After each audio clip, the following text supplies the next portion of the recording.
नमस्कार, मैं हूं शरद द्विवेदी और हमारा आज का मुद्दा है चक्रव्यूह में कमल।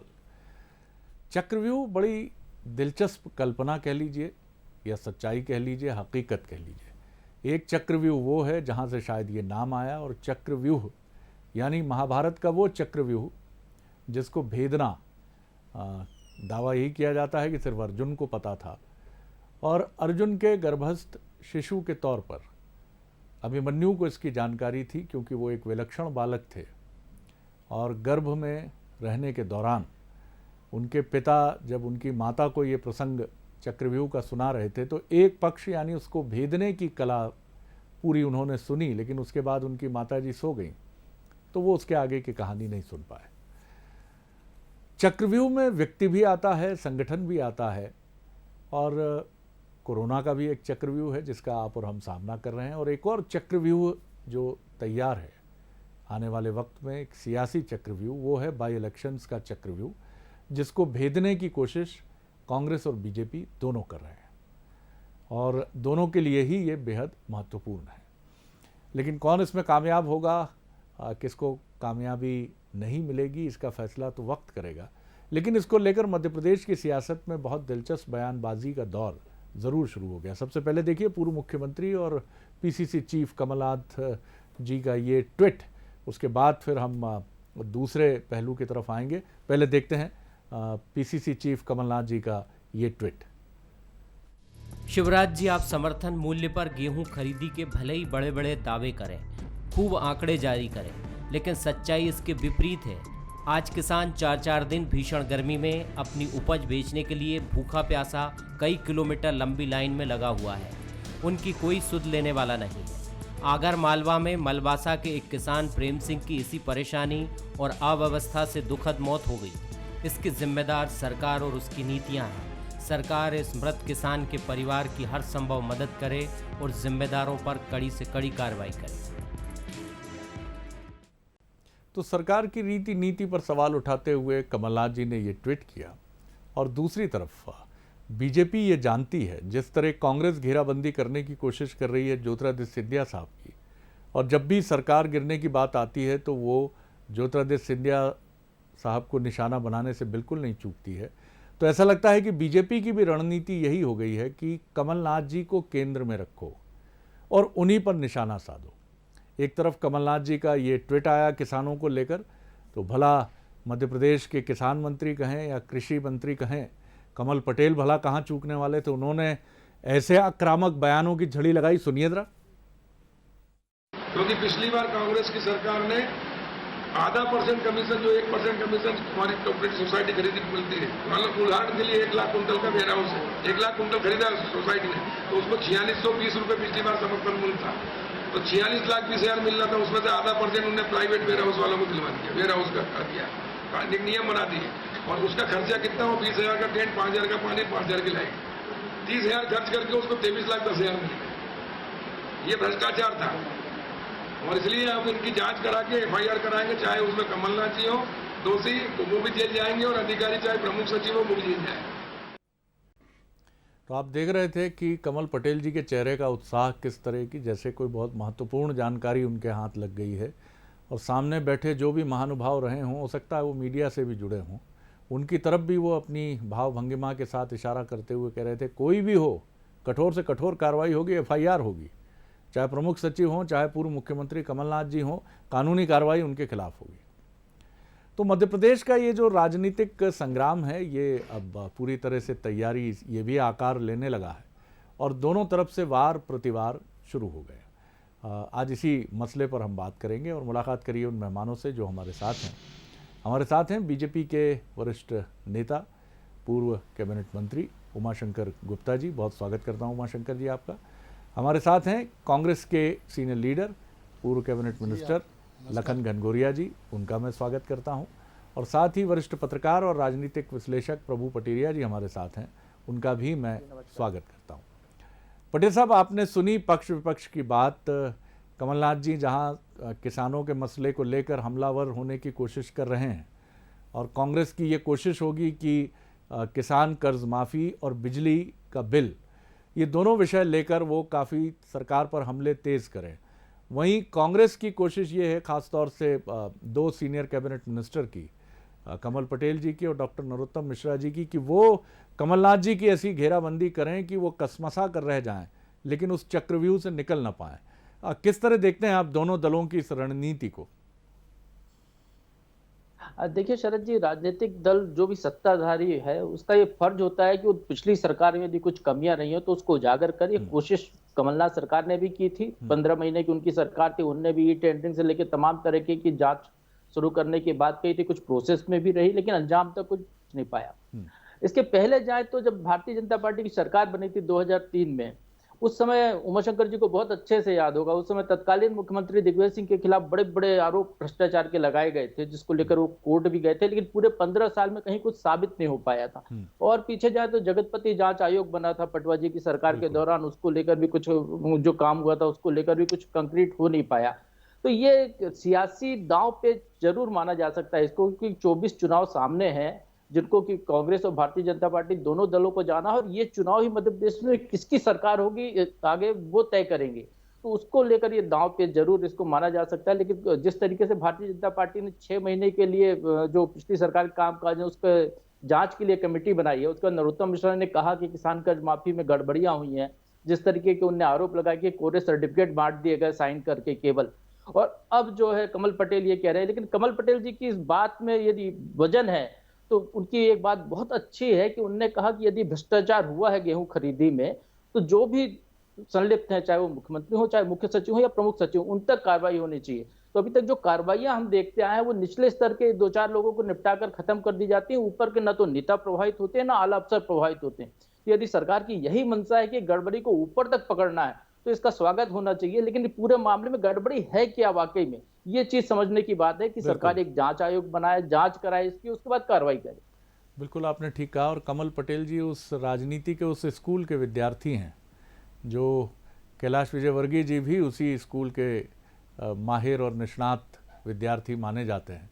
और ये स्कूल ये मानता है कि नौकरशाही पर बड़ी कस के उस पर को बड़ी टाइट रोप्स के साथ सामने आना चाहिए और उनकी जवाबदेही भी सुनिश्चित करनी चाहिए। तो ये बात इसके पहले हमने बीजेपी में जो 13 वर्ष मुख्यमंत्री रहे शिवराज जी, कई बार वो नाराज़ होते थे ब्यूरोक्रेसी को लेकर और कठोर फैसले भी हुए, लेकिन भाषा में इस तरह की चीज़ें हमने कम सुनी हैं। बहरहाल लखन जी, किस तरह आप देखते हैं पूर्व मुख्यमंत्री और पीसीसी प्रमुख कमलनाथ जी की घेराबंदी की तैयारियां 2 वरिष्ठ कैबिनेट मंत्रियों ने कर दी हैं। इसे उपचुनाव की रणनीति के तौर पर भी देखा जा रहा है, बीजेपी के चक्रव्यूह के तौर पर भी देखा जा रहा है कि कांग्रेस कोई घेराबंदी करे उसके पहले ही खुद कांग्रेस के मुखिया और पूर्व मुख्यमंत्री रहे कमलनाथ जी के आसपास ऐसा आरोपों का जाल बुन दें कि खुद कांग्रेस भी डिफेंसिव मोड पर जाए और लोगों के मन में भी एक संशय का वातावरण बने। क्या कहेंगे?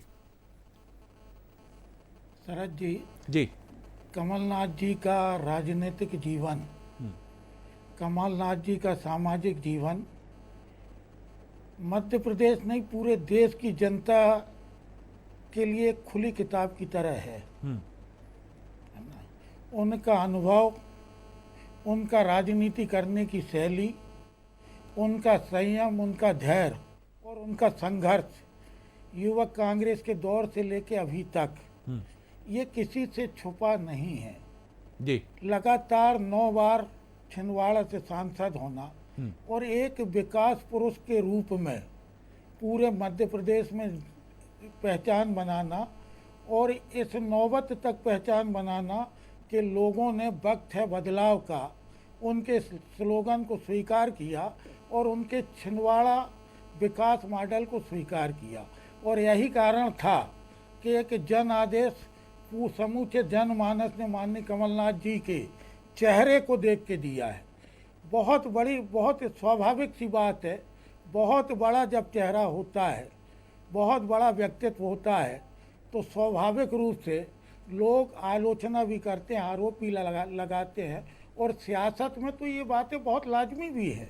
लेकिन 40 साल में क्या कहीं भी कोई कोर कसर विपक्ष के लोगों ने छोड़ी थी? 15 साल सत्ता में रहे हैं, 15 साल में जैसा माननीय प्रभु जी बता रहे थे अभी कि 15 साल में माननीय दिग्विजय सिंह जी के ऊपर आरोप लगाए, लेकिन क्या पाया? 15 महीने की बात में यदि ये कहना चाहें तो कौन भरोसा करेगा, कौन विश्वास करेगा? वो व्यक्ति जो सिर्फ देना चाहता है, देना जानता है, लेना नहीं जानता, उस व्यक्तित्व पे आरोप लगा के कमल पटेल जी खुद हंसी के पात्र बनेंगे। वैसे तो राहत इंदौरी जी का एक शेर है, लश्कर भी तुम्हारा है, सरदार भी तुम्हारा है, तुम झूठ को सच लिख दो, अखबार भी तुम्हारा है, इस दौर के फरियादी जाएं तो कहाँ जाएं, सरकार भी तुम्हारी है और दरबार भी तुम्हारा है। अब आपने इतना कुछ कह दिया कि कुछ छोड़ा ही नहीं कहने के लिए उसके बाद।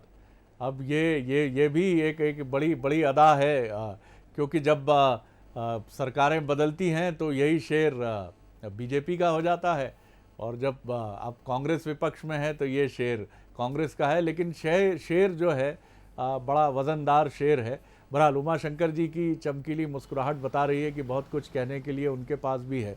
किस तरह देखते हैं सर आप ये जो रणनीति है बीजेपी की, और ये जो दस्तूर भी है कि सरदार को घेरो, और सरदार को घेर लोगे तो फिर सारी चीज़ें अपने आप नियंत्रण में आ जाएंगी। किस तरह आप देखते हैं, क्या यही रणनीति है बीजेपी की? एक मजबूत रणनीति है। 2 सीनियर कैबिनेट मिनिस्टर कमलनाथ जी की घेराबंदी में जुट गए हैं। नहीं, देखिए, जो जिस समय जैसी स्थिति है वो बात कही है, घेराबंदी का कोई प्रश्न नहीं है। और मैं ऐसा नहीं मानता कि मध्य प्रदेश में कांग्रेस के मुखिया कमलनाथ जी हैं, ये ऑफिशियल तो हो सकता है, लेकिन कांग्रेस मानती नहीं। अगर ये मानती होती तो ये दुर्गति कांग्रेस की नहीं होती। कांग्रेस बुरी तरह खेमों में बटी हुई है।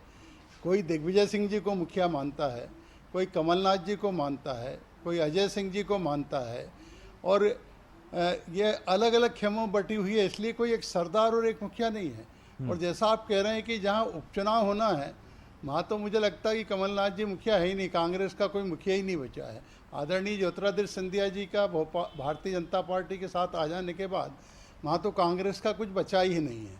इसलिए कि उपचुनाव की दृष्टि से कोई कमलनाथ जी की घेराबंदी की ज़रूरत भारतीय जनता पार्टी को नहीं दिखती।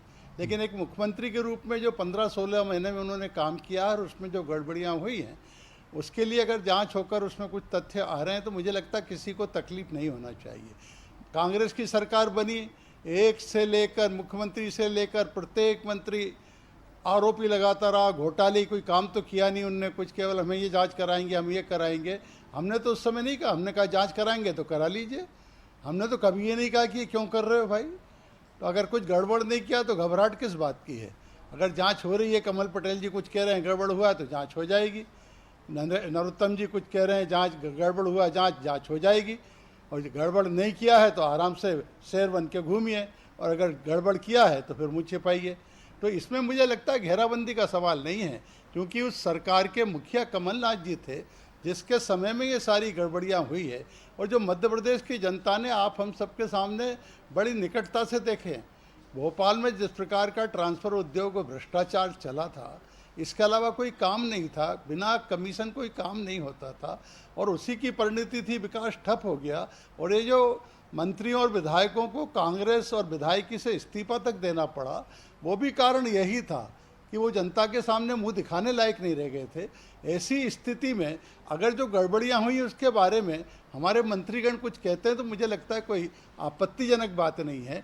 जांच कराने की बात कह रहे हैं, और जैसा आदरणीय लखन घंगड़ोरिया ने कहा है कि जो शेर उन्होंने सुनाया है, तो यह आपके पास भी था। आपने शरद जी ठीक बात कही, जो सरकार है उसके पास रहता है, लेकिन अब वो समय नहीं रहा कि कोई भी कुछ कर लेगा। आप हैं, मीडिया है, बाकी आयोग हैं, न्यायपालिका है, हर कुछ किसी के पीछे जब कुछ निकलता है तो ही कार्रवाई होती है। इसलिए घबराने की बात नहीं है, और ये कोई घेराबंदी नहीं है। जो सच्चाई है, मध्य प्रदेश की जनता के पैसे को जिस प्रकार दुरुपयोग हुआ है उसके बारे में जांच की बात की जा रही है। जो बात पटेरिया साहब हम कर रहे थे इस कार्यक्रम की, इस बातचीत के आरंभ से, कि ज्योतिरादित्य सिंधिया पर निशाना है कांग्रेस का और कमलनाथ पर निशाना बीजेपी का है।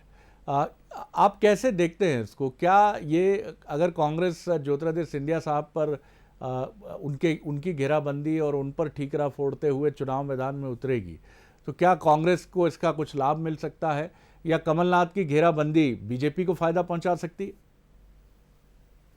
शरद जी देखिए, मध्य प्रदेश की जनता बहुत भावनात्मक रुख रखती है, और जिस तरीके से कांग्रेस की जो पिछली सरकार है, जैसे लखन जी दावा कर रहे हैं और कांग्रेस दावा करती है कि उनको मैंडेट मिला था सरकार चलाने का 5 साल, तो उनके साथ जो छल हुआ है, जैसा कि ये लोग कह रहे हैं कि कुछ लोग उनको छोड़कर चले गए बीच मझधार में और दूसरी पार्टी में शामिल हो गए, वहां से अब सरकार में हिस्सा हो गए, तो उस बात को भुनाने के लिए एक यही तरीका है कि टारगेट उनको किया जाए जो छोड़कर चले गए हैं।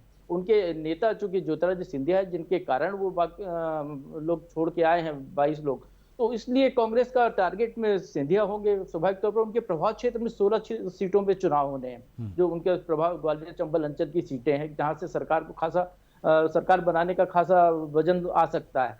तो उसको लेकर कांग्रेस का बिल्कुल सही स्टैंड है। और भारतीय जनता पार्टी के पास अब नेता बचा कौन है? कांग्रेस के दिग्विजय सिंह जी मध्य प्रदेश के प्रदेश से पूरी तरह गायब है। कमलनाथ जी चूंकि पीसीसी चीफ भी हैं और पूर्व मुख्यमंत्री भी हैं, पूर्व मुख्यमंत्री होने के नाते 15 महीने की सरकार के कार्यकाल की एक खाती उनके पास है, जिसमें कुछ कमियां भी होंगी, कुछ अच्छाइयां भी होंगी। तो कांग्रेस अपनी अच्छाइयों को लेकर जाएगी, भारतीय जनता पार्टी उसकी कमियां उजागर करने की कोशिश करेगी। लेकिन एक सवाल यहाँ पर जो सबसे बड़ा मुझे दिखाई देता है, जांच कर लीजिए, मुख्यमंत्री की जांच कर लीजिए, सबकी जांच कर लीजिए, लेकिन उन मंत्रियों का क्या करेंगे जो पिछली सरकार में 6 मंत्री थे, जो इस सरकार में भी मंत्री बन रहे हैं या बनने वाले हैं? उनके विभागों में भी तो गड़बड़ियां हुई हैं। एक मामला जो अभी कमेटी के पास जांच के लिए आया है, महिला बाल विकास की मोबाइल खरीदी का मामला है। तो वो जो मंत्री थी पिछली सरकार में, वो तो भारतीय जनता पार्टी में है और शायद अब मंत्री भी बनने वाली बहुत जल्दी। तो क्या आप उनको भी निशाने पर लेके जांच करेंगे या उनको छोड़ दिया जाएगा? ये पार्शलिटी नहीं होनी चाहिए। यदि गड़बड़ी है तो शुद्धता के साथ, पूरी पारदर्शिता के साथ सभी पर कार्रवाई होनी चाहिए और बराबरी से जांच होनी चाहिए। हाँ, लेकिन ये आपने बड़ा सवाल ऐसा खड़ा कर दिया जो बड़ा ही विचित्र सवाल है। और जब आप सत्ताधारी दल के साथ हो जाते हैं तो जिसको कहते हैं कि गंगा जल से आपके अगर पिछली तथाकथित कुछ त्रुटियां हैं तो सब बड़ी बड़ी शुद्धता से धुल के साफ हो जाती हैं। बाद मैं उमाशंकर जी के पास एक संक्षिप्त टिप्पणी के लिए ज़रूर चलूँगा इसके लिए, और जानना चाहूँगा, आप भी पटेल साहब कुछ कह रहे थे, जो सीधे आप उमाशंकर जी से ही मुखातिब हो जाइए। जी हाँ, मैं एक लाइन में और एक बात है शरद जी, ज्योतिरादित्य सिंधिया जी जब कांग्रेस में थे तो भारतीय जनता पार्टी उन पर तमाम तरीके के आरोप लगाती थी, जांच भी बैठाई थी, और जब वो भारतीय जनता पार्टी में आ गए तो क्या वो मुद्दे जिंदा रहेंगे? अब एक सवाल ये भी है। नहीं, तौबा कीजिए सर, अब कहाँ आप इस तरह की बातें लेके पुरानी। जी उमाशंकर जी, आप कुछ कहना चाहेंगे इस पर? जी नहीं, देखिए, जांच अगर होगी कोई भी तो जांच होगी पूरी, उसमें कोई भी होगा। वैसे जिस विषय को आदरणीय प्रभु पटेरिया जी ने कहा है, मैं उस बारे में इमरती देवी जी का बयान उनके ध्यान में लाना चाहता हूँ। जी उन्होंने कहा कि मैंने उस मोबाइल खरीदी का विरोध किया था, उसको दरकिनार करके वो खरीदी की गई है। ये दर्द ही ये था पटेरिया जी, और हम सबको ये समझना पड़ेगा, इन मंत्रियों ने जो छोड़ा है कि उनकी कोई चली नहीं रही थी उनके विभाग में। सारे निर्णय तो केवल मुख्यमंत्री जी कमलनाथ जी कर रहे थे। वो अपने विभाग में कुछ नहीं कर पा रहे थे, ना विकास के काम, ना योजना बना पा रहे थे। सारी योजना मुख्यमंत्री जी, सारे ट्रांसफ़र मुख्यमंत्री जी, मंत्रियों को भी। अब लखन जी का क्या अनुभव है मुझे पता नहीं, वो तो कमलनाथ जी के खेमे से आते हैं। लेकिन सिंधिया खेमे जी के जो 6 मंत्री थे जिनसे मेरा वास्ता काफ़ी दिन पड़ा अभी बीच में, वो कहते थे कि वो मुख्यमंत्री से टाइम मांगे तो जवाब मिलता था कि मैं 25 घंटे का दिन कर दूँ। अगर मंत्रियों की हालत थी, कोई सुनवाई नहीं थी, मनमानी हो रही थी, तो अगर जांच हो रही है, प्रभु पटेरिया जी, मैं आपकी इस बात से सहमत हूँ कि किसी मुद्दे की जांच होगी तो कोई भी हो, चाहे वो बीजेपी में हो, चाहे कांग्रेस में हो, कहीं अन्य हो, उन सब की जांच होगी, होना चाहिए। जी, लेकिन इसमें अगर कोई पूर्व सरकार का कोई नुमाइंदा जो पूर्व सरकार में जिम्मेदार पद पर रहा हो और अब वर्तमान सरकार का हिस्सा बनकर फिर खड़ा है, तो वो सरकारी गवाह टाइप भूमिका में होगा कि उसको तो अलग अलग कर दिया जाएगा कि नहीं साहब, ये इनका दोष नहीं है, इनसे तो करवा दिया गया, ये तो विरोध करते रहे, ये दृढ़तापूर्वक चीखते रहे कि ये गलत है, ये असत्य है, ऐसा नहीं होना चाहिए, लेकिन इस पर कोई ध्यान नहीं दिया गया। चलिए लखन जी, कुछ बातें उमाशंकर जी ने बड़ी मजबूती से कही हैं कि नहीं, लेकिन शरद जी। जी जी बोलिए सर, बोलिए। जी मैं कह रहा था कि देखिए, जांच में अगर किसी पे आएगा तो आप भारतीय जनता पार्टी की परंपरा को देख लीजिए कि वो पद पर नहीं रहता। फिर अगर कोई स्पेसिफिक बहुत बड़ी बात कही है सर आपने, सिद्ध हो जाती है, प्रमाणित ठीक कहा है आपने। मैं एंडोर्स करता हूं आपकी सबके साथ ही। जी जी, बड़ी बात कही है उमाशंकर जी ने, और बड़ी दमदारी से कही है, और बीजेपी की रीति नीति को सामने रखकर कही है। जो बीजेपी का अतीत है उसको ध्यान में रखकर ऐसे फैसले जो हुए हैं, ये बिल्कुल ठीक बात है कि बीजेपी इन मामलों में अपने को पाक साफ रखने की काफ़ी कोशिश ही नहीं करती है, बल्कि तथाकथित राजनीतिक कुर्बानियां भी देती हुई सामने आई है। लखन जी। सबसे पहले तो उमा शंकर जी को, जिनको हम श्याम भैया भी कहते हैं, हमको ये बता दे कि कांग्रेस किसी भी जांच से कभी डरी नहीं है। कांग्रेस जब अंग्रेजों से नहीं डरी तो कौन सी जांच से डरेगी। और कमलनाथ जी जैसा व्यक्तित्व जो अपने निजी खर्च से, चाहे हवाई सेवा हो चाहे सारी चीज़ों, जो सिर्फ वो एक मन में एक विश्वास और धारणा लेके आए थे कि हमारे मध्य प्रदेश का विकास और विकसित मध्य प्रदेश बने और एक विकास पूरे देश में मध्य प्रदेश विकास का मॉडल बने, ये माननीय कमलनाथ जी की अवधारणा रही है। ये ठीक है कि 15 महीने में योजनाएं सरकार ने जो बनाई वो आम जनमानस के बीच में है। हमने यदि किसानों के कर्ज माफ़ी की बात की तो पहले चरण से लेकर दूसरा चरण हमने पूरा किया। दूसरे चरण में लगभग 22 लाख किसानों का कर्ज माफ़ हुआ है। जांच सब करा लें, दूध का दूध पानी का पानी हो जाएगा। हमने कहा 100 रुपया 100 यूनिट बिजली, तो हमने करके दिखाया है। हमने यदि गरीब बच्चियों की शादी में 51,000 रुपये की घोषणा की है तो हमने करके दिखाया है। हमने सारी पेंशन दोगुनी की है, ये 300 देते थे, हमने 600 की है। और मध्य प्रदेश को उद्योग क्षेत्र बनाने के लिए, उद्योग आकर्षित हों, इसके लिए लोग निवेश करें, इसके लिए कमलनाथ जी की कार्य योजना थी। ये सच बात है कि योजनाएं कमलनाथ जी बनाते थे, विकास की योजनाएं बनाते थे। इसी से ये लोग घबराए हुए, और जब सरकार अच्छी चल रही थी तो आदरणीय श्याम भैया योजना बना रहे थे बेंगलोर जाने की। कांग्रेस के जिन विधायकों को खरीदा गया था उनकी निगरानी आदरणीय श्याम भैया और सुदर्शन गुप्ता जी कर रहे थे। ये बात भी उतनी ही सच है कि ये योजना कुछ और बना रहे थे, और सामने सारे हालात है। हमारा नेता, हमारा नेतृत्व बहुत स्पष्ट है, उसको जनमानस ने स्वीकार किया है। 15 महीना बनाम 15 साल पे चुनाव होगा, और कमलनाथ जी की विश्वसनीयता पे चुनाव होगा, जो अन्य लोगों में स्वीकारता है, पूरी जनमानस में स्वीकारता है, उस पर चुनाव होगा। घोटाले जो भी करे वो बचना नहीं चाहिए, लेकिन यदि फहरिस्त देखें तो घोटालों की ऐसी निकलेगी कि चाहे वो घोटाला आप देखें तो चाहे सिंहस्थ का हो, चाहे पेंशन का हो, और चाहे ई टेंडरिंग का हो, सारे घोटाले सामने हैं।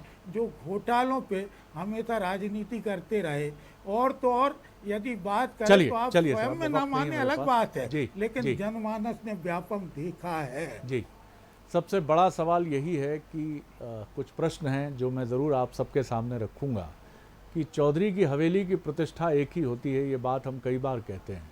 चौधरी की हवेली यानी राजनीति और राजनेता, वो किसी भी दल के हों, लेकिन अगर वो सब एक दूसरे की विश्वसनीयता को संदेहास्पद करने में जुट जाते हैं तो ये चौधरी की हवेली की विश्वसनीयता पर बड़ा सवाल है। हमने कई घोटालों की बातें सुनी हैं, और जब सरकारें बदलती हैं तो पिछली सरकार के कई घोटालों की बातें होती हैं। ये बिल्कुल ठीक बात है।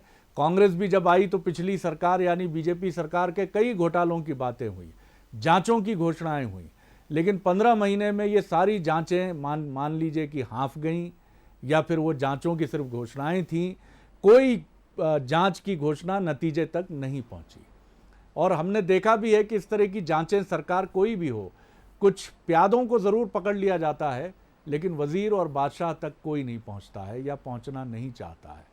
तो या तो ये खेल बंद हो, जो राजनीति में एक दूसरे को नीचा दिखाने का खेल है, या फिर राजनीति इतनी शुचिता मूलक और नैतिकता मूलक हो, जैसी 60 के दशक तक, 50 से 60 के दशक तक माना जाता है कि रही थी, कि जहां कभी हम नहीं देखते थे कि किसी प्रधानमंत्री के हटने पर दूसरा प्रधानमंत्री या दूसरा दल आने पर वो उसकी छीछा लेदर करता था। और मध्य प्रदेश में तो हमने 90 के दशक तक, शायद पटेरिया जी सहमत होंगे और उमा शंकर जी और लखन जी भी सहमत होंगे, कि हमने इस तरह की घटनाएं नहीं देखी कि पटवा जी पर गंभीर आरोप, और पटवा जी के पहले कैलाश जी तो राजनीति के संती थे, दिग्विजय सिंह जी पर जरूर उमा जी की तरफ से आरोप लगे थे। शायद 2003 ही वो कालखंड था जहां से ये शुरुआत हुई, और आक्रामक होती हुई चली जा रही है, लेकिन अंजाम तक नहीं पहुंचती है। आप तीनों पैनलिस्ट का बहुत बहुत धन्यवाद। नमस्कार।